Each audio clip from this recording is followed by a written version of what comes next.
Well, my clock just struck one here in Chicago, so we are going to get started.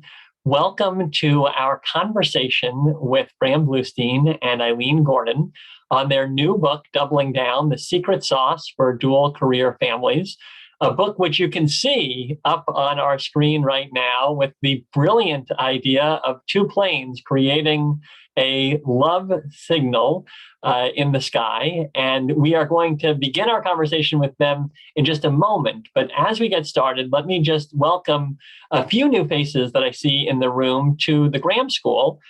For those of you who are not familiar, we are one of the three founding divisions of the University of Chicago. And we were started by William Rainey Harper when he was setting up the university, because he and John D. Rockefeller were talking about this new concept of bringing the cutting edge ideas of great universities to the world. And so we are the first extension of a university in the United States. And we were set up with the idea of making sure that we revolutionize university study by bringing the big ideas that are taking place at our university to all. And we continue 130 years later to have that as our focus. I'm Seth Green. I'm incredibly proud to say that I'm the Dean of the University of Chicago Graham School. And 130 years later, we remain a trailblazer in lifelong learning. What that looks like is 4 different programs: a Master of Liberal Arts that is among the most rigorous and respected in the world, a basic program where you can go deep into 4 years of study on the great texts in Western social and political thought, an open enrollment program where you can explore literature and history, philosophy, art, and science, and then annual programs that allow you to do everything from look at the future of museum publishing to deepening your understanding of Chicago. There are 4 things that we say make us unique. Obviously, our incredible university where big ideas are born that change and challenge the world. We have extraordinary foundations in the liberal arts. And so we try to link back all of our curriculum to the core ideas of humanistic inquiry. We have extraordinary faculty and instructors who elect to teach with us, and you can see 2 of them on your screen. And then the most distinguishing factor about our universe at the Graham School is that we have ambitious learners who come from all walks of life and share a desire to think critically while building meaningful relationships. But you are not here to hear about the Graham School. You are here to learn from 2 people that have accomplished extraordinary careers while raising a family together. No small feat in a world where we do not have all the supports in our workplaces for families. Ilene Gordon is an accomplished business executive and now an author. She is the former CEO and chairman of Ingredient, a Fortune 500 food ingredient manufacturer. And her career was defined by breaking barriers and transforming the food industry for the better. She was responsible for leading the company from $3.9 billion to nearly $6 billion in sales from 2009 to 2017. And prior to that, she was president and CEO of Alcan Packaging, a $6.5 billion packaging business based in Paris, France. She has her degree from MIT and also from MIT's Sloan School of Management. And we are very excited to have her in conversation with her partner of 4 decades, Bram Bluestein, who himself had a 40-year career as a management consultant. As a senior partner at A.T. Kearney, Bram led the global industry practices for Kearney and EDS Solutions Consulting and developed the textbook on account management while leading the firm's largest account team. As a senior partner at Booz Allen, Bram led the global automotive practice and advised clients in the US and around the world. He started his career consulting at the Boston Consulting Group, working in the Boston, Johannesburg, London, and Chicago offices, where, if I remember correctly, he and Ilene originally met. And so with that, let me take down the versions of them in static form and put up the real versions of them. And there we go. Hello, Ilene. Hello, Bram. Thank you for having this conversation with us. Good afternoon. Well, thank you, Seth. We're very excited to be here. Absolutely. Well, so before we jump into the book, I'd love to hear what compelled you to write the book. You both had extraordinarily accomplished careers, as I just shared, and I only gave the slightest of snapshots into all that you've done. But authoring books has not historically been part of corporate leadership. And so, what led you to write this book?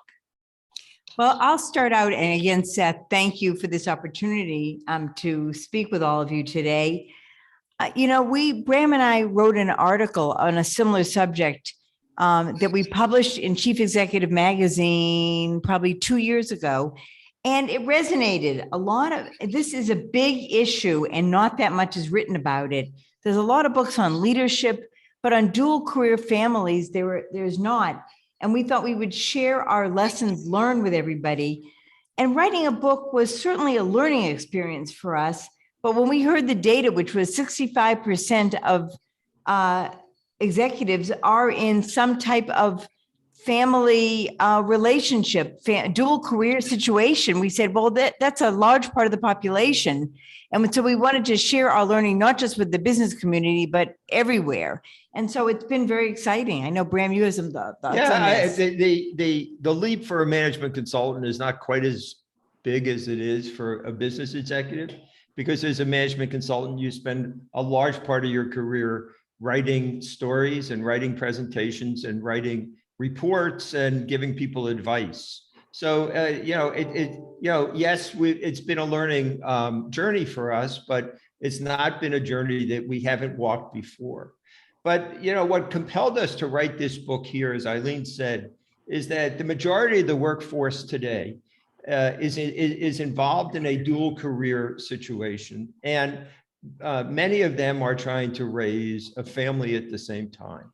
And there isn't a lot there in terms of a body of intellectual capital that describes how to deal with that problem. So in many ways, we thought of ourselves as a focus group of one from which we would generalize. And we took that message out and we heard a lot of positive feedback. So we went back and did research and thought about what the implications are. And the two of us, working in partnership, as we've done everything else around the principle of equality, we wrote this book. Well, so I have the joy of having read this book, and I'm curious to start at the snapshot level with the premise, because a core premise of the book is that successful relationships are built on a sense of equality and mutual respect. And looking at the data, we know that's still a vision we're striving toward. Indeed, even during this COVID moment, we have seen, one group women dropping out of the labor force at a much higher level because of a sense that it's their responsibility in many households to care for kids. When you were originally kind of conceiving of your journey, this was 42 years ago, and we were even further back in some of these ideas.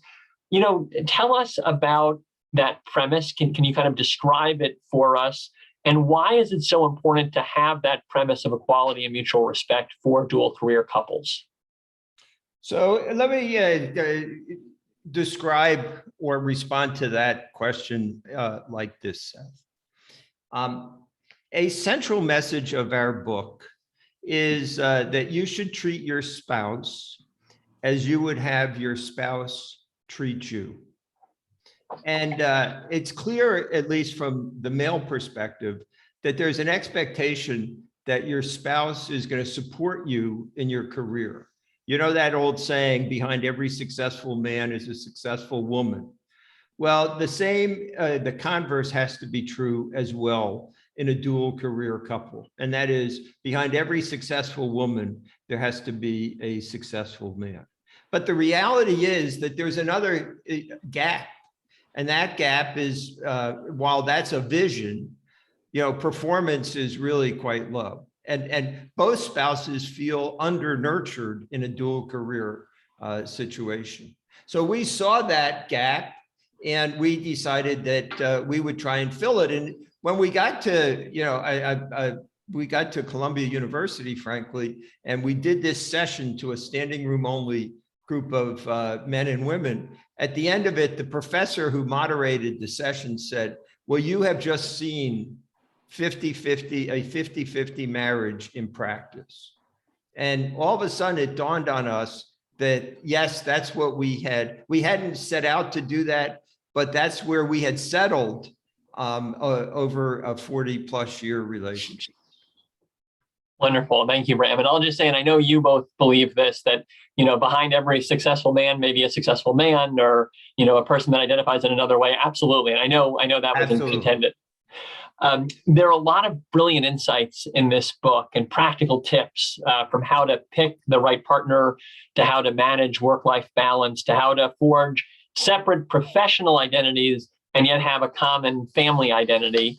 And I'm curious if each of you might share one or two lessons, and there are a lot of them. This is chock full of lessons, the book, that, as you reflect, particularly stand out. And so, maybe Ilene, we can start with you. Yeah, absolutely. We were very much focused on making it all work. So I remember one of my favorite stories is I called the basketball story, where we both agreed that Bram should coach our daughter's basketball team. And so he said, well, how can I do that? I'm traveling quite a bit. I said, oh, we'll figure it out. That was always my favorite expression. So he took on the role. And one day he said, I can't make it back for practice. I said, I got this. So I met the team at the middle school gym, and I went to the other basketball leader that we were sharing the gym with. And I said, why don't we scrimmage? I mean, I pretended to know how to coach. And he said, that's a great idea. And so I came home that night smiling because we had a great workout. And I think we actually won the game that week. And Bram was amazed that it all worked out. Right. I mean, Ilene had snookered me, let's be honest. I mean, she had said, I got this, but she didn't have any idea of how she was going to do it. But that has been, part of our story over the 40-year period, which is we believe in our ability to solve problems. But I was afraid that day that we were going to disappoint the kids, only to find out when I called later that night that she did have it and she managed it. So, part of that's one of the tips that come out of the book. But, a couple of the tips that have worked extremely well on the other side are first, a lot of people have said, how have you dealt with supporting your spouse? And how have you communicated that to your team? And how have you communicated that to your clients? I created almost an alter ego in one situation, and I created a rule in the other situation. And somebody said, one of the beauties of your relationship is that you often have rules. So the alter ego definition is Mr. Gordon, which was natural because Ilene had maintained her maiden name in her career. And I created an alter ego around, I have to be Mr. Gordon. And so if I had a commitment to support her and it was going to take me away from my team, particularly at an inappropriate time or an inopportune time, I would say, I'm afraid I have to adjourn myself because I have to go be Mr. Gordon. And all the women in the room would applaud. And the men in the room would figure out who is Mr. Gordon. And pretty soon they realized that I used that personality, or that name, to communicate to others that I had an obligation to my wife and I was going to fulfill that obligation. And I realized, and it was outside my control, and therefore, they should respect the fact that I was doing it. And it worked really well. The other example is what we call the 48-hour rule. And it was jointly put together. And it was jointly put together. Ilene came to me and said, Bram, if we can only have a full weekend if we have 2 days together. And, in the consulting business, it's easy, especially before technology, maybe even it's challenging. It's more challenging today with technology, that you're always working. And, if you travel on Sunday, she explained to me, you spend all day Sunday thinking about getting ready to go out on the road. So why don't we have why don't we negotiate a rule? So of course, I went to the airplane schedules and figured out that if we created a 48-hour rule, it would ensure that you were home for at least 2 days. It meant you wouldn't travel again until you were home for 2 full days. And so if you got home late Friday, either from the office or otherwise, you couldn't go out Sunday night. And that rule became so embedded in our family that even the kids ultimately said, Dad, you're about to violate the 48-hour rule, or Mom, you're about to violate the 48-hour rule, getting us to think about whether or not it was worthy of an exception. And once I remember, I had a client, I worked in the automotive industry, and clients there have pretty well high expectations about, meeting schedules. And I got a phone call and invited me to a meeting on Monday morning at 8 a.m. in Detroit. And I said to the client, I said, I could show up Monday morning at 8 a.m., but I don't think I'd be quite as good a consultant as if I showed up at 9 a.m. And he said to me, why is that? And I said, well, I have a 48-hour rule that I have to adhere to.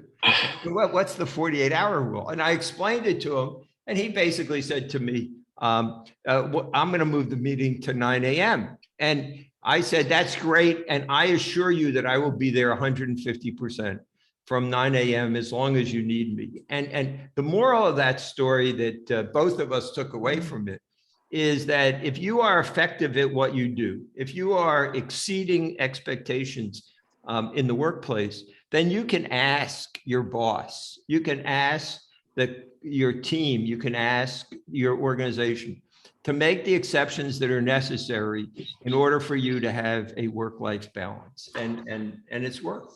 And I actually like these stories because Bram calls them rules. I call them sometimes guidelines. And we actually just wrote about this in a blog that we're writing for Psychology Today. And one of them was on the 48-hour rule or guideline, and that resonates with a lot of people. And the other one was on the Mr. Gordon personality. So they're both, we've picked out to talk about ones that were really important to making it all work. Well, and I love the Mr. Gordon analogy because I think it really helps us to, one, remember the role that has so often been placed only on one gender. And by that, I mean, for so long, right, women have been asked to play that role, but not men. And it's such an obvious point that both of us should be showing up for our spouses. And I should acknowledge that I also am in a dual career house with the same rules in place that you're describing. And the second thing I love is that I think it's getting into this broader, opportunity today, which might be even greater, which is, we are in a world where people that are talented can tell more about what their needs are and have expectations. And as long as they're meeting their performance goals, there are, I think, more and more workplaces that want to work with you to make sure that you can balance. And so, your idea of how you actually present that and set guidelines, I think is really timely in how many workplaces today are wrestling with these issues. That's a great segue into today, because the world is very different today than the one where each of you rose in your careers. And you have a fascinating chapter in the book on the COVID stress test and the new world of remote work. And so what is your advice for the next generation of couples seeking to apply a similar approach in a new world? Well, let me start off and then I'll turn to Bram. And I love that Bram talked about that one of the messages of the book was really to be proactive with your company and what you need. And having been a chairman and CEO, I know a lot of people say we want policies. And I used to say, yeah, but those don't make any sense. They don't fit. We don't want to fit everybody's situation. So come with your plan. And so that's why I think about the COVID plan. So I heard a great story about, and so I've used my CEO position in Chicago, having retired and rewired, which we'll talk about, but to network. And somebody from my network said, look, what my spouse and I did, we didn't want anybody coming into the house. So what we did was that somebody was on call 6 a.m. to 12 p.m. and the other was 12 p.m. to 6 p.m. And that didn't mean you couldn't work, but it meant that you had to be available for online learning for the kids and other situations. And so those type of learning, is applicable to today, and our world was very similar in terms of making things happen. So we're very excited that there are a lot of opportunities. Yeah, clearly before COVID, we optimized this model under a different set of assumptions. And that was that, you would be office-based or travel intensive in our relationship. And that's all changed. We're now much more hybrid based, or some are still home based, and will be for quite a while. So we have to come up with a slightly different rule, but we believe that this framework is timeless. We believe that the lessons that we've learned by having worked this problem, frankly, will stand the test of time. They stood the test of time for us. And, we're open to doing, we were just talking about it the other day, really doing quantitative research now that we've done the qualitative research to prove or disprove those hypotheses, because we now know the questions we want to ask dual career couples, and we know what kind of data we want to monitor over time. So yes, we do need to come up with a slightly different model, but most importantly, we have to start from the premise that the framework is durable. And one of the things I love is the book, which now I'm holding up, is actually has a lot of data in it, because Bram, you're talking about doing more data research. There is a lot of data that we've drawn here. Right. So right. that's right. I think we were really impressed by the amount of, we went out to see whether or not what worked for us was provable, whether or not we could explain why it worked. And, that's a little bit of reverse analysis, but, and we shared that data in the report, and it was very illuminating to us that there is work out there that supports our lessons learned. Well, I'll just make the point that not only have you provided the data, but the seminal experts in the field have validated your book. John Gottman, who is, really one of the most respected people on earth in this domain. He wrote the bestseller, The 7 Principles for Making Marriage Work. Has a great quote that I'll just read briefly. Get this book if you're going to succeed as a dual career family. Gordon and Bluestein reveal how they managed to keep love and romance alive, be great partners, and still nurture 2 separate careers. It's a great story with very helpful lessons for everyone. So just wanted to share that you are not the only ones who believe in your book. And as a person who's read it, I'm immensely grateful for all of the tips for me and our family.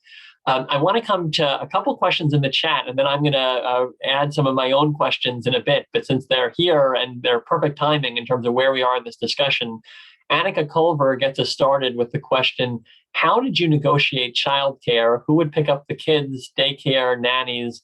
And then while we're on that topic, I'm just going to add in a question from Sushi Bansal, because I think it's similar, although at a different time in the kind of circle of life. What about health emergencies, including taking care of parents? So how do you think about all of those caregiving responsibilities, both with your kids and also upward with other family members? Yeah, no, absolutely. And we've thought a lot about that. And we have a chapter in the book about outsourcing. And we're big believers in hiring people. So, in Chicago, we had a wonderful nanny who actually lives in West Chicago right now still.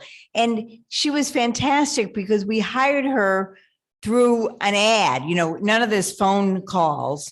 And we wanted to see a letter about her thought process.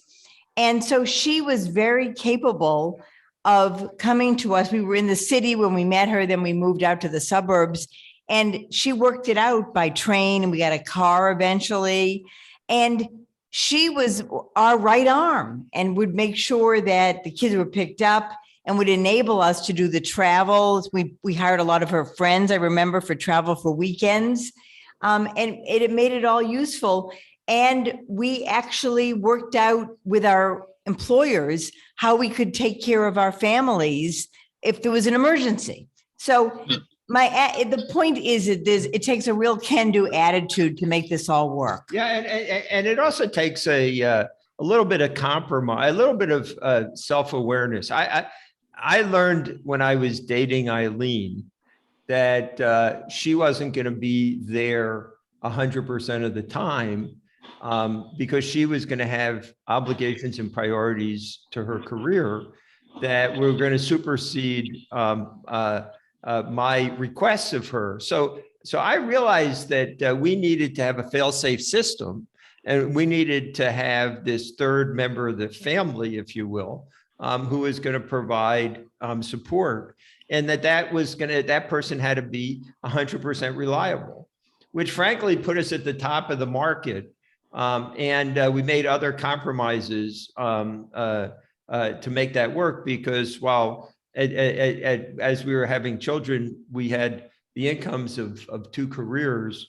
We still didn't have very strong positive net worth. Well, we joke about my student loans. Right. You got to look at the whole balance sheet. You can appreciate that at the University of Chicago. But it's coming back. I mean, so that led us to go through to have several people until we found Cindy, who we decided that we could really rely on her, and we could build a really strong childcare capability there. Well, so let me just read a comment here, which I love, from Danielle Pickens. She says, "Amen. Yes, even though all of our kids are in school now, we kept our nanny as a house manager, and it is a lifesaver. There's the idea that once your kids go to school, you don't need childcare. You still do in dual career families." And I will acknowledge that we looked at the math in our school district, where our kids are now in elementary. And in total, there are 19 weeks out of the 52 weeks of the year where you actually have a full week of the kids going to school. So that to us was just a, kind of aha moment, where we realized, even though in theory every day they're going somewhere, when you look at the schedule, it turns out, there are a lot fewer days that they're being taken care of than you're expected to work. So just a very strong affirmation of that point. Let me ask a follow-up question. Before you do that, I mean, we went to all kinds of lengths in order to build that system.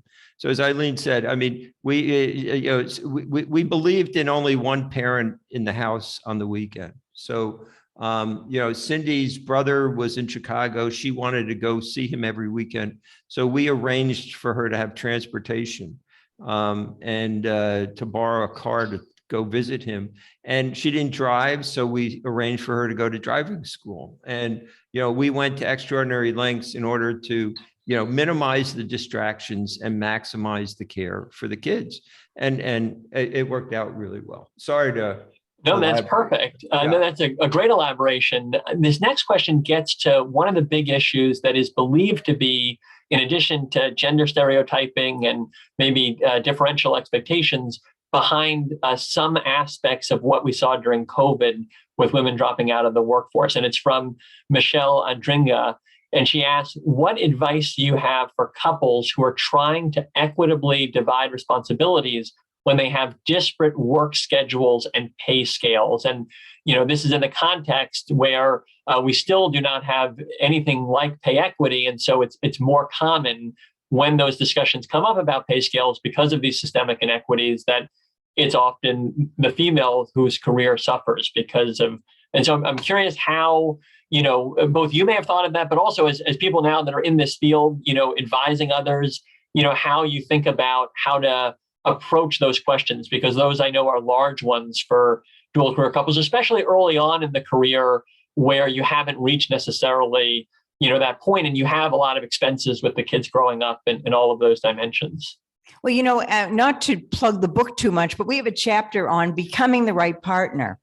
And I will tell you that early on, we put the name of the chapter was Finding the Right Partner. And people said, too late, I already have my partner. And so our premise is that you can always be supportive of your partner at any point in time, and that we were encouraging that.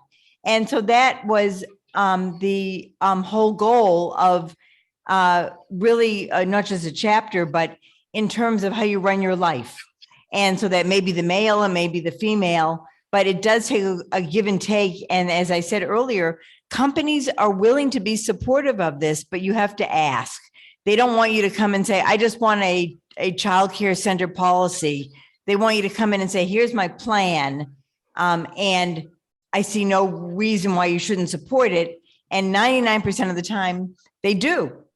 So it's a very exciting time, but it does take the couple being very creative as well as the company, and they're willing to be. Yeah, I mean, like the inequities in compensation are societal issues that we're not going to fix here. So therefore, if they exist in your household, you have to combine incomes and look at the total household income rather than look at the household income of any individual contributor. And once you do that, now the question becomes, how do you deliver the care? And what we maximized is happiness. And if you do look in the book, you'll see that as our kids were born, we drew a happiness curve. And in those days, you couldn't go out and get announcements pre-printed and all that kind of stuff. So we used the graphics department to come up with our birth announcement. And we have a happiness curve. And the first step in our happiness was we met, then we got engaged, then we got married, and then we had first Emily, and then we had Andrew. So you got to maximize happiness throughout your life. And the way you do that is you always pick the best opportunity for the collective good of the family. And then you have to allocate out the work. And you do that on the basis of what you're most passionate about, because we learn that the more passionate you are, the better the job you'll do. And throw these stereotypes out, they're irrelevant. The key is to get, the work done in a way that you have a good family life and the family is able to grow and mature. So we have another question from Maria Karaskia. She says, do you capitalize on your individual strengths to divvy up daily chores activities? If one of you is better at, let's say, budgeting for the household, or one of you is better at organizing family gatherings, or do you balance these chores activities equally? So how do you think about that? Because you're aiming toward equity, but my hunch is you may each have your individual strengths, and you may want to capitalize, as Maria asks, on those. Well, it's an interesting question. So we always had individual, we still do have individual likes and dislikes. And so Bram loves to do food shopping. I don't mind. I like organizing things. But if it wasn't equal in terms of time required, we would do a lot of what I call horse trading. And so we're big believers, as Bram just said, in passion. And so you want to first give out responsibilities to what people love, but then I would encourage a equitable solution, because that's what's very important in your careers, in whatever you're doing. And then in the phase that we're in right now, you really want to make sure the time is very split very nicely. Yeah, I mean, you can't, you should, give first priority to what people are passionate about and what they're good at. And you don't need to subdivide equally to the time. You want everybody to spend their time on what they're passionate about and they're good at, because that'll, raise the total happiness. And so we have examples we could give you of, where we've, broken the role model, if you will, just simply because one or the other. It's not like we're shrinking violence. We probably have detected somewhat in this conversation. But you do support that there may be some divvying up. If you had 80% of the things you loved and I had 20, there would be some things that I didn't have as much passion, but it would make it a little bit more balanced. Well, if I had 80% of the things and 90% of the hours, I clearly would think you need to pick up 10% of the hours. But if I had 80% of the passion, 80% of the activities and only 10% of the hours, I would let you spend the other 90% on what you were passionate about. Well, so we're seeing this negotiation and compromise right in front of our eyes. I love it. It's a set of lessons and role modeling. Think about that. Well, so Kathleen Blake has a question for you. Speaking of role modeling, please tell us about your own role models, or did you create your approach brand new out of whole cloth? And so, where do you think that you got some of these ideas from? Because especially when you were beginning on this journey, this was very unique. I mean, you've been a pathbreaker in everything you've done as, a first woman of, you name it along the way. And so curious for who influenced you, even as I'm sure part of the answer is that you did, build this in some ways new because, there were even fewer people before you to take some of these journeys. Yeah, it's interesting because a lot of people ask me, who were your role models? And you're right, there weren't any of these dual career, but I actually tell people that when I was an undergraduate at MIT, I met these fantastic women who wanted and were prepared to have fantastic careers. And I grew up thinking that I would be a high school math teacher. So we talk in the book about the influence that they had on me to get my master's in business. Why not? And so I would say that they were adjacencies, but they became role models for me. And there were male mentors and champions along the way. And so what I always do, and I do a lot of interviewing right now, and in the later part of my career, and I always look for people who had great mentors, who looked to other people to be a learning person. And I always felt like we would be hiring, and we even do that today in our family office, that we'd be hiring people who learn from other people. And that's what's important. That's what your role models. So it's not a traditional role model, but it's similar in terms of the real question is what influenced you, not the role model. And I would tell the story about my father was a CPA, and he used to bring home the green paper. He didn't even have spreadsheets. And I thought he was having me fill out his timesheets, and I thought I was helping him, but he was really training me. And my mom she worked outside the home when I became a teenager, and she was a planner. And I learned that from her and was fantastic. So I learned from people around me at all points in time. So along the way, I think I've had a number of role models. And what's really amusing is that my mom was actually a project manager for NORC. Oh, wow. In New Jersey, where she did some of the original survey work for NORC. And I actually had a job there one summer doing coding. So I was used to strong women. My sister was a strong woman. After I graduated from business school, I worked at the Federal Trade Commission for a women commissioner. So I saw women in professional roles, and I saw them be very successful. So, the concept of having a strong woman as a partner was not foreign to me. And so they were role models, and they all had good family lives. And you had male mentors too. I remember your uncle gave you a lot of life lessons. Yeah, so I did have mentors who gave me a set of values, that we've been talking about for the last 40 minutes. That are, the values that we use to develop these rules. But we didn't have any mentors who were both career people, because that didn't exist as we started our career. And you know what? It's interesting because I tell people, because when we lived in the Chicago suburbs, we didn't have a lot of those dual career couples to network with, but we were comfortable in our social situation and not needing a big, strong network. And we still have friends in the Chicago suburbs. And if we see them once or twice a year, that's fine. So I always tell people you have to make choices in how you spend your time. Everybody has 24 hours a day times 7 days a week, and that's it. And you have to figure out what your priorities are, what will make you happy, as Bram just talked about. Yep. Well, that's a good segue into the final part of our conversation that I want to uncover, because the book ends by talking about a really cool concept that you have rewirement is the term, and it is in place of retirement.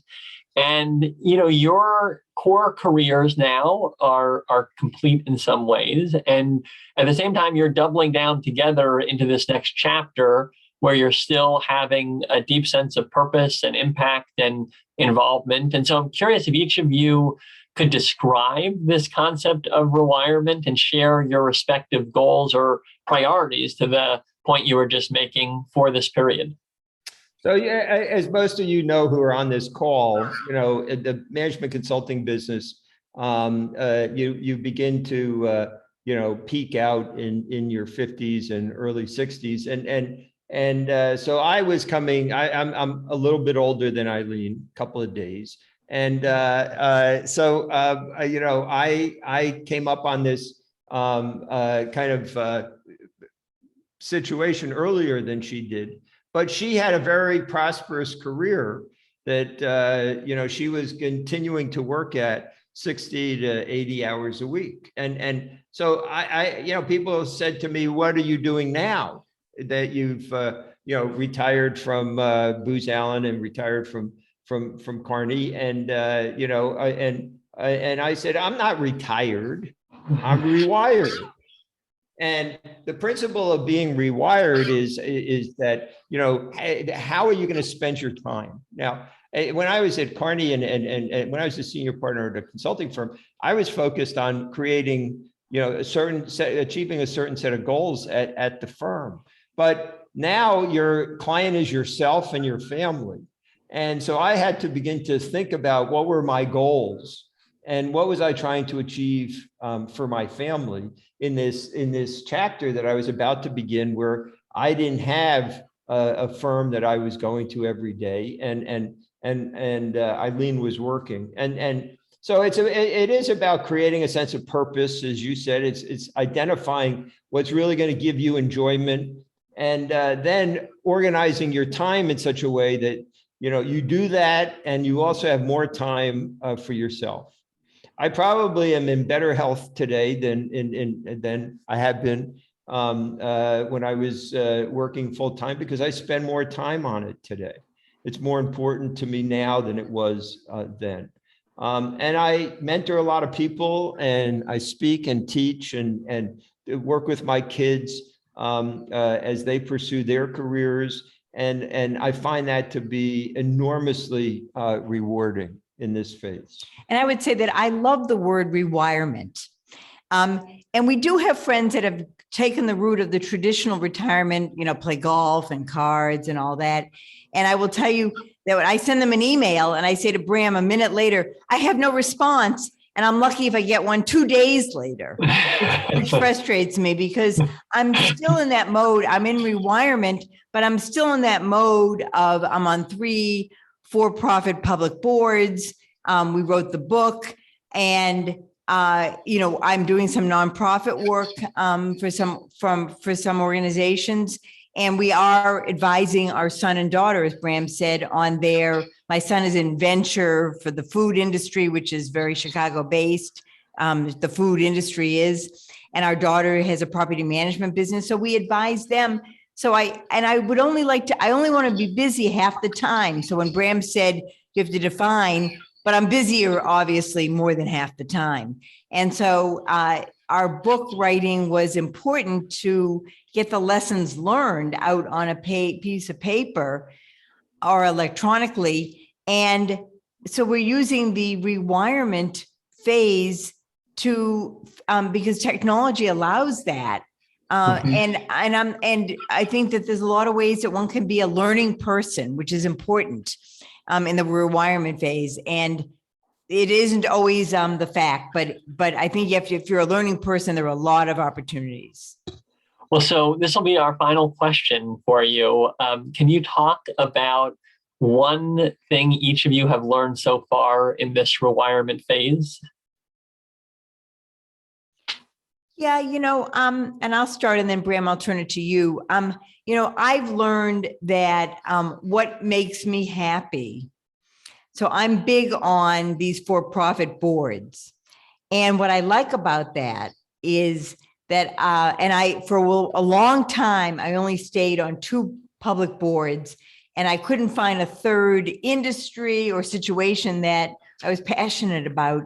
And I did this past February. I joined the board of another food ingredients company called IFF, and they were merging with DuPont's nutrition division on February 1 when I joined. And so what I find is that what makes me most happy is to be with smart people. And Bram knows this.